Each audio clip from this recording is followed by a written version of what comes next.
जय जवाहर संगवारी हो आप मन के स्वागत है भैया सीजी ब्लॉग में। और आप मन सब कैसे हो।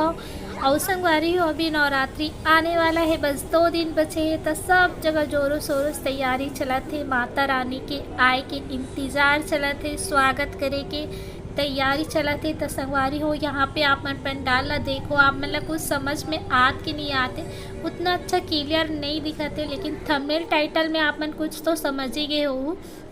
तो संगवारी हो ये पंडाल जो हरे भिलाई पावर हाउस के हरे, यहाँ पे जितना भी प्रकार के नशा है ना ओकरे से रिलेटेड यहाँ पे पंडाल बनाए गए हैं, ओकरे से रिलेटेड डेकोरेशन हो है।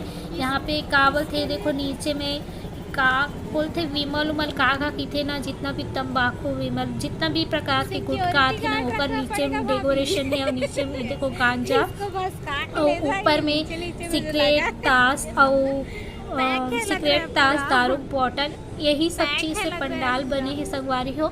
और ये सब चीज़ से का नुकसान हो सकते आप मन के शरीर ला और आप मन के परिवार ला, यही सब चीज़ बताए गए हैं, दर्शाए गए हैं। तो ये बहुत ही अच्छा है, इंटरेस्टिंग है, समझना चाहिए। मन समझ जाइए और समझदार हो जाइए। और इतना अच्छा तरीका सजा है ना कि पूछो मत। अपन वीडियो में देखे हो उतना अच्छा नहीं लगा थे, लेकिन खुद से एक बार विजिट जरूर करो जो भिलाई से है। और ये साइड देखो संगवारी हो पूरा मेला उला लगी ओकरे हरे ये तरह इतनी तैयारी चलत है। तो संगवारी हो आज की वीडियो आप मन लग कैसे लगी से बताओ जरूर कमेंट्स करके। और अच्छा लगी तो लाइक शेयर सब्सक्राइब जरूर कर दो। और आप जब मोह संगवारी मतलब नवरात्रि के बहुत बहुत बधाई। Bye bye.